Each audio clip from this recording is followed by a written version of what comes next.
अस्सलाम वालेकुम स्टूडेंट्स। आज क्लास फर्स्ट ईयर बायोलॉजी में एक टॉपिक डिस्कस करेंगे, प्लाज्मा मेम्ब्रेन।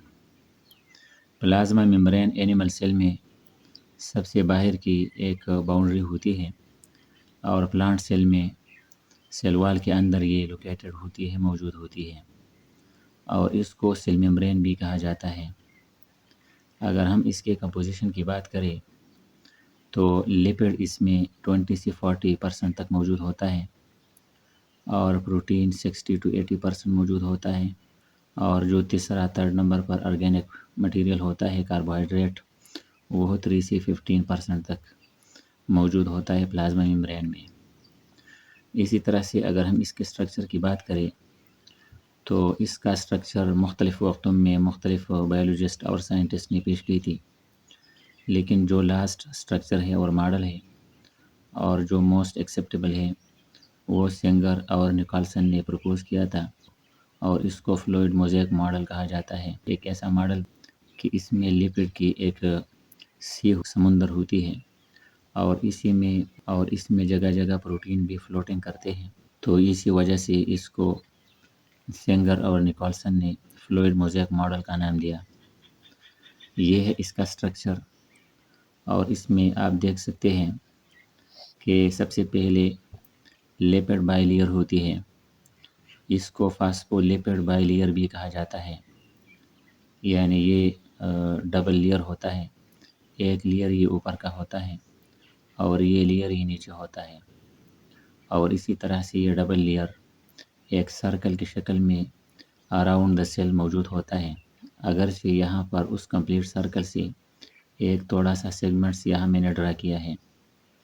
तो पहले ये लिपिड बाइलेयर या फास्फो बाइलेयर होता है या फास्फोलिपिड बाइलेयर होता है और इसके अलावा सेकंड नंबर पर हम प्रोटीन डिस्कस करेंगे। प्रोटीन होते हैं ये ब्लैक कलर से मैंने यहाँ इस लिपिड बाइलेयर में जगह जगह ड्रा किए हैं। ये प्रोटीन दो टाइप के होते हैं। एक वो प्रोटीन होते हैं जो कि अक्रॉस द मेम्ब्रेन दोनों तरफ निकले हुए होते हैं, यानी ये इंट्रिंसिक प्रोटीन होता है, एक तरफ से दूसरी तरफ निकला हुआ होता है और इसको इंटीग्रल प्रोटीन भी कहा जाता है। सेकंड नंबर पर वो प्रोटीन होते हैं जो कि मेम्ब्रेन के आउट या इनसाइड होते हैं लेकिन अक्रॉस नहीं होते, एक तरफ से दूसरी तरफ निकले हुए नहीं होते, यानी ये प्रोटीन ये एक्सट्रिंसिक है और ये भी एक्सट्रिंसिक है। यहाँ पर एक्सट्रिंसिक का मतलब ये नहीं है कि बाहर की तरफ हो, एक्सट्रिंसिक का मतलब ये होता है कि पेरिफेरल यानी किनारे या साइड पर मौजूद प्रोटीन को एक्सट्रिंसिक या पेरिफेरल प्रोटीन कहेंगे। ये बाहर की तरफ भी हो सकते हैं और अंदर की तरफ भी हो सकते हैं, लेकिन किनारों या साइड पर होंगे तो इसी वजह से इनको पेरिफेरल या एक्सट्रिंसिक प्रोटीन कहेंगे। और फिर तीसरे नंबर पर कार्बोहाइड्रेट होते हैं। कार्बोहाइड्रेट बाहर की तरफ होंगे। ये कार्बोहाइड्रेट अगर प्रोटीन के साथ अटैच हो, यानी ये प्रोटीन है और इसके साथ कार्बोहाइड्रेट अटैच हैं, तो फिर इसको ग्लाइकोप्रोटीन कहेंगे। और अगर ये कार्बोहाइड्रेट किसी लिपिड के साथ अटैच हो तो फिर इसको ग्लाइकोलिपिड कहेंगे। बस यही डिफरेंस है ग्लाइकोप्रोटीन और ग्लाइकोलिपिड्स का। अगर हम इस लिपिड बाइलेयर से एक सेगमेंट को निकाल के यहाँ ड्रा करें तो इसमें दो पार्ट्स होते हैं, एक इसका हेड रीजन होता है और नीचे इसकी टेल होती है। ये हेड रीजन ये हाइड्रोफिलिक होती है, यानी वाटर लवर होती है और ये वाटर को अट्रैक्ट करता है अपनी तरफ।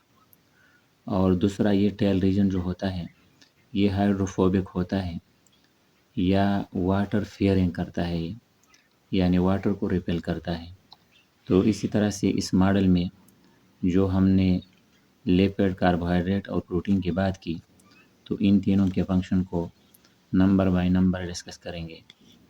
पहले होता है lipid bilayer, allows the transport of non-polar material and prevent ionic material।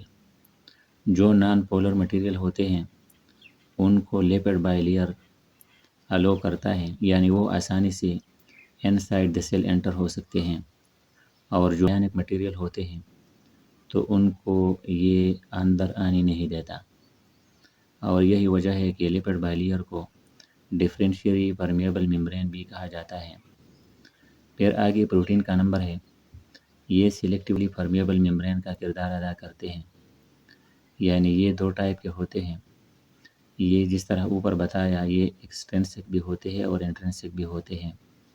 جو ایکسٹرنسک ہوتے ہیں، جو پیریفری پر موجود ہوتے ہیں، وہ ریسپٹرز کے طور پر کام کرتے ہیں۔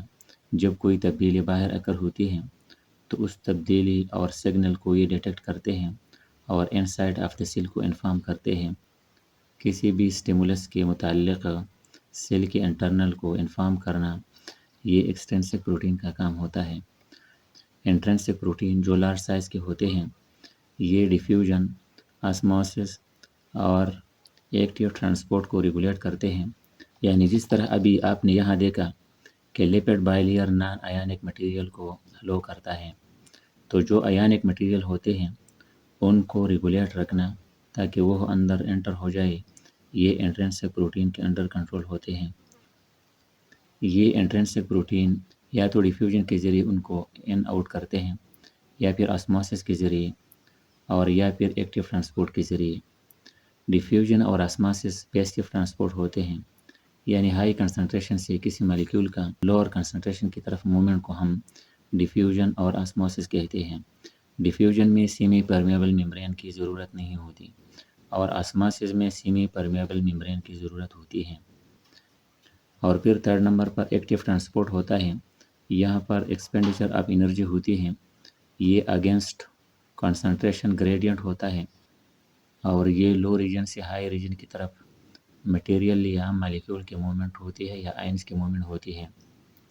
جس طرح انڈوسائٹوسس اور ایگزوسائٹوسس میں ایکٹیو ٹرانسپورٹ کو ہم ڈسکس کرتے ہیں۔ پھر آخر میں گلائکولیپڈ اور گلائکوپروٹینس ہوتے ہیں۔ یہ دونوں ریسپٹر سائٹس کے طور پر کام کرتے ہیں، جس طرح ایکسٹرنسک پروٹین کام کرتے ہیں، تو اس سے ریلیٹڈ بھی ان کا یہ کام ہوتا ہے کہ باہر سے جو سگنلز آتے ہیں، جو مختلف چینجز ہوتے ہیں ایکسٹرنل انوائرمنٹ میں، تو ان کو یہ ڈیٹیکٹ کرتے ہیں اور انٹرنل انوائرمنٹ کو یہ سگنل بھیجتے ہیں۔ کوئی بھی تبدیلی ہو تو اس کا سگنل انٹرنل انوائرمنٹ کو بھیجتے ہیں۔ اور اس کے علاوہ انڈوسائٹاسس بھی پرفارم کرتے ہیں۔ انڈوسائٹاسس میں فینوسائٹاسس بھی ہوتی ہے اور فیگوسائٹاسس بھی ہوتی ہے۔ کسی چیز کو پینا پینوسائٹاسس، اور فیگوسائٹاسس کسی چیز کو کھانا، یعنی لیکویڈ جو چیز ہوتی ہے اس کو پیا جاتا ہے، تو فینوسائٹاسس ہم کہیں گے۔ اور جو سالڈ مٹیریل ہوتے ہیں ان کو سیل کھا کر inside of the cell enter ہوتے ہیں، تو اس کے لیے ہم فیگوسائٹاسس ٹرم یوز کریں گے۔